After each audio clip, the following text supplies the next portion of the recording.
Hello नमस्कार दोस्तों, स्वागत है आप सभी का वापस से एक नई क्लास में। साथियों, आज की इस क्लास में हम एसएससी जीडी एग्ज़ाम 2023-24 के लिए हिंदी की एक महत्वपूर्ण क्लास पीवाईक्यू क्वेश्चन यानी कि प्रीवियस ईयर प्रश्नों की एक महत्वपूर्ण क्लास के बारे में देखने वाले हैं। साथियों, आज की इस क्लास में हम हिंदी की पार्ट संख्या 6 को कवर करेंगे, यानी कि 6वीं क्लास है, 6वां प्रीवियस ईयर पेपर है जिसको आज हम सॉल्व करेंगे।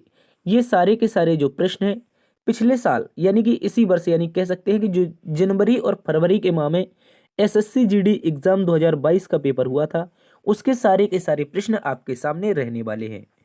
तो साथियों, यदि आप एसएससी जीडी एग्जाम 2023-24 की प्रिपरेशन कर रहे हैं तो उसके लिए हिंदी माध्यम से ये एक महत्वपूर्ण क्लास साबित होने वाली है। किस तरह से प्रश्न नए पैटर्न में पूछे जाते हैं तो आप लोग इसको अच्छे से देखेंगे, अच्छे से समझेंगे और बहुत सारे प्रश्न आपके जो प्रीवियस ईयर प्रश्न होते हैं ये रिपीट होने की इनकी संभावना होती है, तो आप लोग इसको जरूर देखेंगे। ठीक है साथियों, आज की इस क्लास में हम टॉप 20 प्रश्न देखेंगे, क्योंकि अब जो नया पैटर्न पिछले वर्ष से आया है वो टोटल 80 प्रश्न पूछे जाते हैं, जिसमें से 20 जो प्रश्न होंगे वो आपको सेलेक्ट करने को मिलते हैं, या तो आप हिंदी से कीजिए या आप इंग्लिश से कीजिए। तो जो विद्यार्थी हिंदी माध्यम से होते हैं उनके लिए ये क्लास बहुत शानदार साबित होगी। चलिए शुरुआत करते हैं दोस्तों आज के पहले प्रश्न से। आज के पहले प्रश्न में कहा है कि निम्नलिखित वाक्य में किस खंड में त्रुटि है। तो यहां पर एक वाक्य दे रखा है, जहां तक हमारा विचार तो यही है। तो इसमें प्यारे दोस्तों हमें बताना है कि इसमें त्रुटि क्या है। देखिए, आपको समझ में आ जाएगा। इसका उत्तर जो है वो ग्रीन टिक में लगा हुआ है, ऑप्शन नंबर 1। प्यारे दोस्तों, जो लिखा है जहां तक, क्या लिखा है, जहां तक लिखा है, इसमें एक अशुद्धि है। अशुद्धि क्या है उसको आप लोग अच्छे से समझेंगे। अशुद्धि प्यारे दोस्तों ये है कि ये जो जहां लिखा है, जहां को इस तरह से नहीं लिखा जाता है। जहां को प्यारे दोस्तों कुछ इस तरह से लिखा जाता है, यहां पर चांद बिंदी आती है। और ठीक है, इसको अच्छे से याद रखेंगे। ये जो जहां होता है ये एक सूचक शब्द बनता है। क्या बनता है? सूचक शब्द। सूचक शब्द का मतलब क्या होता है? किसी स्थान या किसी पर्टिकुलर चीज के बारे में बात करना, या फिर इसको हम कह सकते हैं, इसका जो अर्थ होता है वो होता है प्यारे दोस्तों जिस स्थान। क्या होता है? जो जहां लिखा जाता है इसका जो सही उत्तर होता है वो जिस स्थान होता है। इसको आप लोग अच्छे से याद रखेंगे। ये एक सूचक शब्द होता है जहां, और इसको किस तरह से लिखा जाता है? इसी तरह से चांद बना के लिखा जाता है। और इसी प्रकार दोस्तों लिखा गया था जहांगीर। आपने समझा होगा, जहांगीर के बारे में भी पढ़ा होगा। तो कुछ इसी तरह जहांगीर भी लिखा जाता है। तो जहां इस तरह से लिखा जाएगा, याद रखेंगे। और यही गलत है, इसको अच्छे से याद रखेंगे, यही इसकी त्रुटि हो जाएगी। बढ़ते हैं दोस्तों आज के दूसरे प्रश्न की तरफ। दूसरा प्रश्न कहा गया है इसमें कि निम्नलिखित में से कौन सा शब्द अग्नि का पर्यायवाची नहीं है। अग्नि का पर्यायवाची नहीं है, हमसे ये प्रश्न पूछा है, तो आप लोग इसको अच्छे से याद रखेंगे। अग्नि के पर्यायवाची क्या क्या होते हैं? अग्नि का पर्यायवाची एक दोस्तों होता है आग। क्या होता है? अच्छे से याद रखेंगे। एक अग्नि का पर्यायवाची आग हो जाता है। दूसरा अग्नि का पर्यायवाची अनल हो जाता है। ठीक है, याद रखेंगे। तीसरा अग्नि का पर्यायवाची क्या हो जाता है? हुतासन हो जाता है। ठीक है, क्या हो जाता है? हुतासन हो जाता है। इसको अच्छे से याद रखेंगे। इसके अतिरिक्त चौथा प्यारे दोस्तों पावक हो जाता है। ये सारे के सारे जो पर्यायवाची हैं, ये जो सारे के सारे पर्यायवाची हैं, ये आपके किसके हो जाएंगे? ये हो जाएंगे अग्नि के। जबकि अभंग की बात करें, अभंग की बात करें तो दोस्तों एक ऐसा व्यक्ति जिसका कोई अंग ना हो, अंग उसका भंग हो, जैसे कह सकते हैं हम लंगड़ा। क्या कह सकते हैं? लंगड़ा कह सकते हैं। ठीक है, अच्छे से याद रखें, लड़का नहीं लंगड़ा। तो ये इसका अभंग का हो सकता है, इसको आप लोग अच्छे से याद रखेंगे। जबकि अग्नि का नहीं होगा आपका अभंग, यही इसका सही उत्तर है। बढ़ते हैं दोस्तों आज के तीसरे प्रश्न की तरफ। तीसरा प्रश्न एक महत्वपूर्ण क्वेश्चन है। यहां पर भी पर्यायवाची में एक क्वेश्चन देके पूछा गया है। कहा है दोस्तों निम्नलिखित विकल्पों में से किस वाक्य में असुर शब्द के उचित पर्यायवाची का प्रयोग हुआ है। यहां पर दोस्तों जो असुर दे रखा है उसका उचित पर्यायवाची बताना है कि क्या होगा। असुर, असुर का मतलब क्या होता है? असुर का एक पर्यायवाची प्यारे दोस्तों राक्षस होता है। क्या होता है? राक्षस। असुर का एक पर्यायवाची रजनीचर होता है। रजनीचर। ठीक है, रजनीचर का मतलब क्या होता है? रात को चलने वाला। रजनी का मतलब रात और चर का मतलब विचरण करने वाला। तो रजनीचर इसका सही उत्तर हो जाता है। ठीक है, इसको याद रखेंगे। असुर का एक पर्यायवाची क्या होता है? आप भी बता सकते हैं इसको कमेंट बॉक्स में। तो इसका जो सही उत्तर है, असुर का जो सही पर्यायवाची दे रखा है वो दे रखा है 2 नंबर में। रजनीचर का स्वभाव दुष्टतापूर्ण होता है। यानी कि जो असुर होते हैं वो कैसे होते हैं? वो राक्षस मतलब दुष्टतापूर्ण व्यवहार करते हैं। तो इसको आप लोग अच्छे से याद रखेंगे। तो रजनीचर असुर का सही पर्यायवाची इसी वाक्य में प्रयोग हुआ है, याद रखेंगे आप लोग। बढ़ते हैं दोस्तों अगले प्रश्न की तरफ। अगला प्रश्न है दोस्तों क्वेश्चन नंबर 4। इसमें कहा है हमें किसी बूढ़े व्यक्ति के डैश का तिरस्कार नहीं करना चाहिए। तो बताएंगे बूढ़े व्यक्ति के मोटापे का तिरस्कार नहीं करना चाहिए, बूढ़े व्यक्ति के बूढ़ा का तिरस्कार नहीं करना चाहिए, बुढ़ापे का या चाल चलन का। देखिए बूढ़े व्यक्ति की अगर बात करें प्यारे दोस्तों, बूढ़ा व्यक्ति हो जाता है तो बहुत सारे ऐसे व्यक्ति होते हैं उनका मोटापा खत्म हो जाता है। बूढ़ा व्यक्ति है तो उसमें बूढ़ा का क्या तिरस्कार होगा, उसमें जो होगा उसके बुढ़ापे का। अपन कहते हैं ना कि देखो बुढ़ापा एक ऐसा कड़वा सच है जो मैक्सिमम लोगों को भोगना पड़ता है। अब वो बात अलग है कि कई लोग सुसाइड करके खत्म हो जाते हैं, तो उनकी बात मैं नहीं कर रहा हूँ। बुढ़ापा ऐसा कड़वा सच है जो हर किसी को भोगना पड़ता है, और किसी भी व्यक्ति के, किसी भी दादा जो होते हैं हमारे दादा लोग, उनका तिरस्कार दादा दादी का नहीं करना चाहिए। बुढ़ापा का यही कहा गया है इसमें, हमें किसी बूढ़े व्यक्ति के बुढ़ापे का तिरस्कार नहीं करना चाहिए। इसका सही उत्तर हो जाएगा, आप लोग अच्छे से याद रखेंगे। बढ़ते हैं दोस्तों आज के अगले प्रश्न की तरफ। अगला प्रश्न है हमारे पास प्रश्न नंबर 5। कहा है उनके पक्ष में अनेक लोग हैं, सॉरी उसके पक्ष में अनेक लोग हैं, रेखांकित शब्द के विलोम शब्द का चयन कीजिए। अब देखिए रेखांकित शब्द कहां पर दे रखा है, यहां पर दे रखा है पक्ष में। पक्ष में रेखांकित शब्द दे रखा है तो इसका विलोम बताना है। तो पक्ष का क्या होता है, विपक्ष हो जाता है, पक्ष का विपक्ष हो जाता है, इसको याद रखेंगे, यही विलोम शब्द हो जाएगा। ठीक है, तो ऑप्शन नंबर 2 में विपक्ष दे रखा है, ये इसका सही उत्तर हो जाएगा। अच्छे से आप लोग याद रखेंगे। बढ़ते हैं साथियों आज के अगले प्रश्न की तरफ। अगला प्रश्न है क्वेश्चन नंबर 6। क्वेश्चन नंबर 6 में कहा है टट्टी की ओट में शिकार खेलना। ये यार कैसा मुहावरा है, कह रहा यार सॉरी फॉर दैट, कह रहा है टट्टी की ओट में शिकार खेलना। ये मैंने कोई अपने मन से नहीं बताया है दोस्तों, ये एसएससी जीडी मैंने खुद पूछा है, ये एसएससी ने ऐसा प्रश्न पूछा है, याद रखेंगे। ठीक है, तो आप लोग इसको अच्छे से याद रखेंगे। अगर ये पूछा गया है तो इसका उत्तर देख लेते हैं, दोबारा से इसको नहीं पढ़ेंगे। ठीक है, कहा है कि छल कपट से काम लेना, छल कपट से काम लेना। ठीक है, टट्टी की ओट से शिकार खेलना जो मुहावरे का अर्थ होता है वो छल कपट से खेलना, इसका काम लेना, इसका सही उत्तर हो जाता है, याद रखेंगे। बलपूर्वक काम निकालने का मतलब होता है जिसकी लाठी उसकी भैंस। क्या होता है, जिसकी लाठी उसी की भैंस। क्या हो जाता है, जिसकी लाठी उसी की भैंस, मतलब क्या हो जाएगा, बलपूर्वक कार्य करना। ठीक है, उसी बात छिपकर से कार्य करना क्या हो जाता है। ठीक है, इसको बताएंगे तनिक भी प्रभावित ना होना। ठीक है, अडिग का मतलब हो सकता है। ठीक है, इसको आप लोग अच्छे से याद रखेंगे। बढ़ते हैं दोस्तों अगले प्रश्न की तरफ। अगला प्रश्न है हमारे पास क्वेश्चन नंबर 8। Question number 7। कहा है कि गीतों की लड़ियां उपरोक्त अशुद्ध वाक्य खंड के रूप में क्या होगा। कहा है उपरोक्त अशुद्ध वाक्य खंड के रूप में क्या होगा, ये बताना है।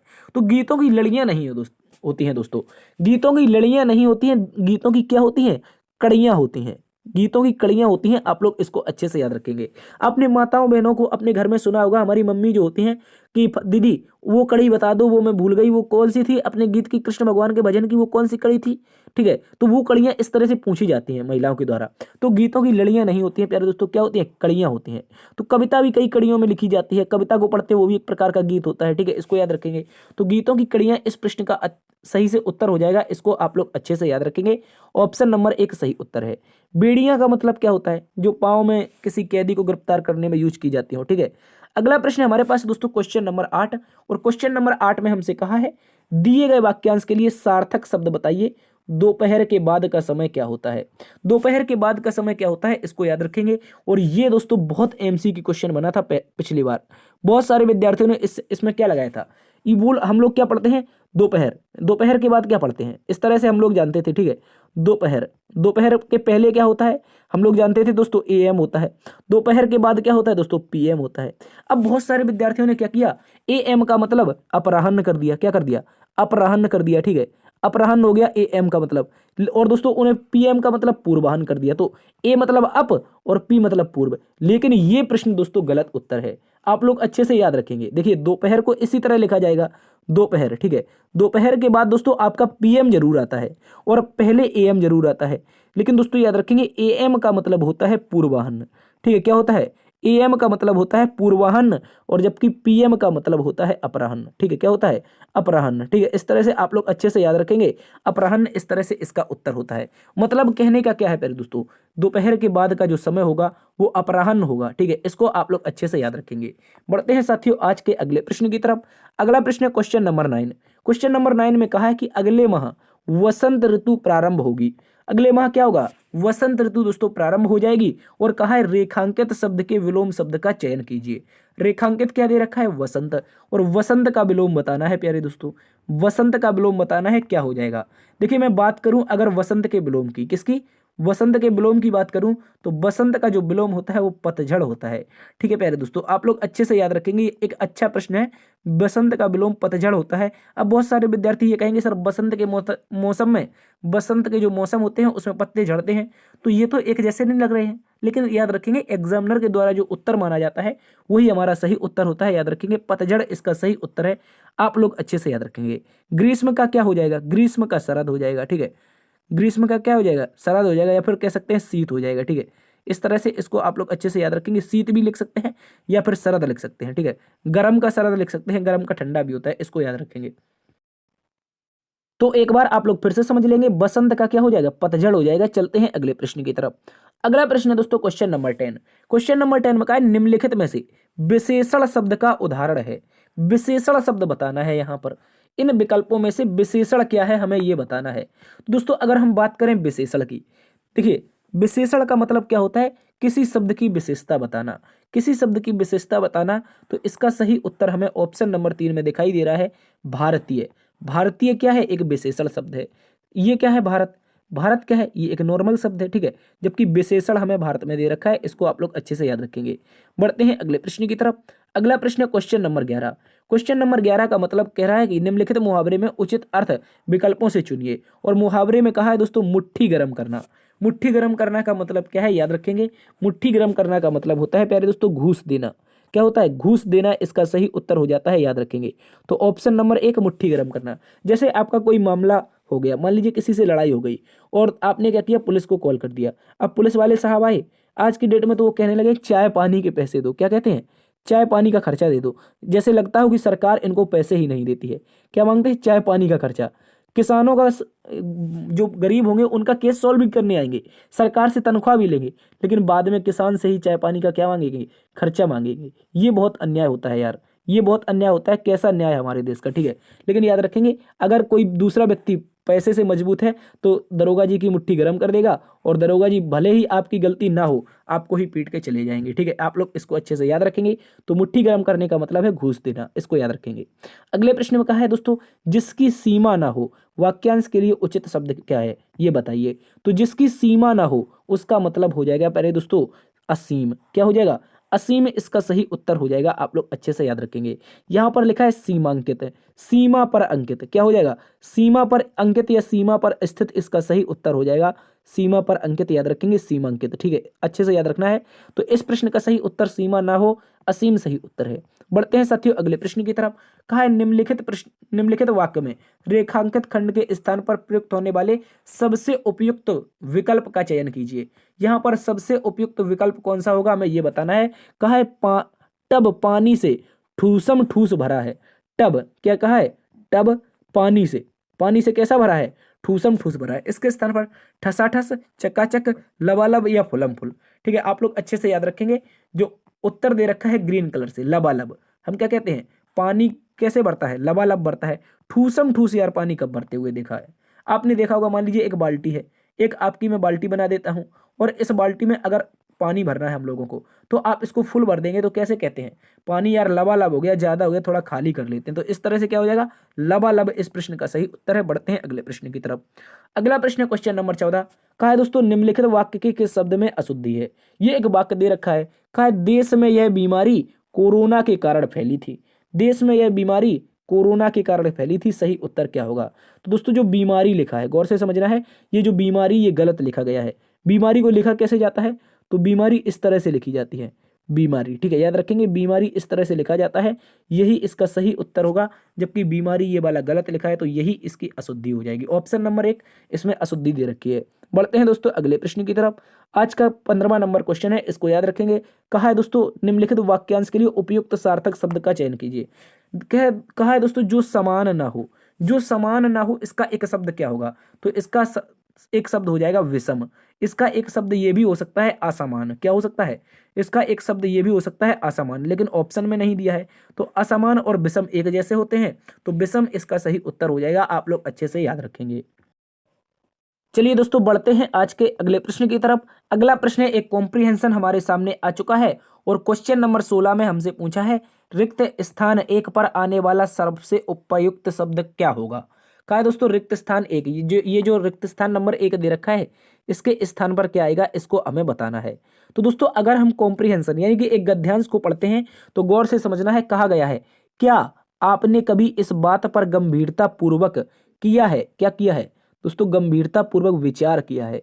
विकल्प की तो जरूरत ही नहीं है, तो इस प्रश्न में हम क्या भर देंगे, विचार भर देंगे। देखिए विचार हमें दे भी रखा है यहाँ पर ऑप्शन नंबर 2 में। तो क्या आपने कभी इस बात पर गंभीरता पूर्वक विचार किया है, इसका सही उत्तर होगा। कह रहा है आगे, कह रहा है कि आज हम जो कुछ भी हैं उसमें किस किस का योगदान है, माता का, मातृभूमि का, मातृभाषा का, या फिर इन सब का। एक एक डैश हमें जन्म देती है, एक कौन जन्म देती है, एक माँ हमें जन्म देती है, एक माँ हमें जन्म देती है। एक के आंगन में खेल कूद कर खा पी कर हम पुष्ट होते हैं, हम पुष्ट होते हैं। और एक हमें अपने विचारों भावों इत्यादि को प्रकट करने की शक्ति देती है। इस शक्ति के अभाव में हम गूंगे बहरे बन सकते हैं। यह शक्ति हम पर पूर्ण रूप से मनुष्य बनने का उपकार करती है। इस उपकार का हम पर सबसे अधिक, इस उपकार का ऋण क्या भरा जाएगा दोस्तों, इस उपकार का ऋण हम पर सबसे अधिक है। तो इस उपकार का ऋण हम पर सबसे अधिक हो जाएगा। कहा है इसी ऋण की मुक्ति होने के लिए, इसी ऋण से मुक्त होने के लिए हमें सच्चे मन से उसकी सेवा करनी चाहिए। विदेशी भाषा के सम्मुख इसका तिरस्कार नहीं करना चाहिए। तभी हम अपनी अपनी क्या कहा है, अपनी देश के सच्चे सपूत कहलाएंगे। अपनी मातृभूमि के, अपनी मातृभूमि, सपूत किसके लिए यूज किया जाता है, मातृभूमि के लिए। तो यहाँ पर मातृभूमि भर जाएगा, ठीक है। और आगे कहा है तो इस काम, सॉरी यहाँ पर कहा है मातृभूमि के सच्चे सपूत कहलाएंगे, किंतु यह काम इतना सरल नहीं है। यह काम तो तलवार की पर चलने का है, पर चलने का है। देखिए तलवार की नोक हो सकता है, पर क्या आप बताइए तलवार की नोक पर आप कभी चल सकते हैं। तलवार की नोक तो बहुत छोटी होती है, आपका एक पैर ही आएगा। लेकिन जब चलने की बात आएगी तो तलवार की धार आनी चाहिए प्यारे दोस्तों। क्या आनी चाहिए, तलवार की धार आनी चाहिए। तो अब आप देख लीजिए 16वें नंबर में, मतलब पहले नंबर पर हमने विचार भरा है, ठीक है। क्या भरा है, पहले नंबर पर विचार भरा है, दूसरे नंबर पर माँ या फिर माता भरा है, तीसरे नंबर पर ऋण, चौथे नंबर पर मातृभूमि और 5वें नंबर पर धार, ठीक है। तो दूसरे नंबर देखते हैं, मतलब क्वेश्चन नंबर 17 में दूसरे स्थान पर माँ, माँ या फिर जननी। देखिए एक ही बात होता है, माँ जननी या माता। तो यहाँ पर क्या हो जाएगा, यहाँ पर हमारा जननी हो जाएगा, ये हमने आपको बता दिया। इसके बाद आगे देखिए, आगे देखिए क्या होगा, आगे हमारा क्या होगा, ऋण। देखिए हमने बताया था इस उपकार का ऋण, इस उपकार का क्या होगा, इस उपकार का ऋण हम पर सबसे अधिक है। इसी ऋण से मुक्त होने के लिए हमें अपने उसकी सच्चे मन से सेवा करनी चाहिए। विदेशी भाषा के सम्मुख इसका तिरस्कार नहीं करना चाहिए। तभी हम अपनी मातृभूमि के सच्चे सपूत कहलाएंगे। मतलब चौथे नंबर पर क्या भरा जाएगा, चौथे नंबर पर मातृभूमि भरा जाएगा। देखिए ये लिखा हुआ है चौथे नंबर पर मातृभूमि इसका सही उत्तर है। आगे देखते हैं 5वें नंबर पर क्या भरा जाएगा, तलवार की धार। अभी हमने बताया था अगर नोक हो सकता था, अगर बात चलने की ना होती, लेकिन चलने की बात आई है तो तलवार की धार पर चलने का है। तो इस तरह से आज के 20 प्रश्न दोस्तों यहीं पर समाप्त होते हैं। मैं आशा करता हूं आज के 20 प्रश्न आपको अच्छे से समझ में आए होंगे। यदि समझ में आए हैं तो एक बार से क्लास को लाइक कर दीजिए, दोस्तों में शेयर कर दीजिए, और अभी तक अपने चैनल को सब्सक्राइब नहीं किए हैं तो अब आप इस चैनल को सब्सक्राइब कर लीजिए। मिलते हैं दोस्तों कल एक नई क्लास में नई ऊर्जा के साथ। तब तक के लिए अपना ख्याल रखना। जय हिंद, जय भारत।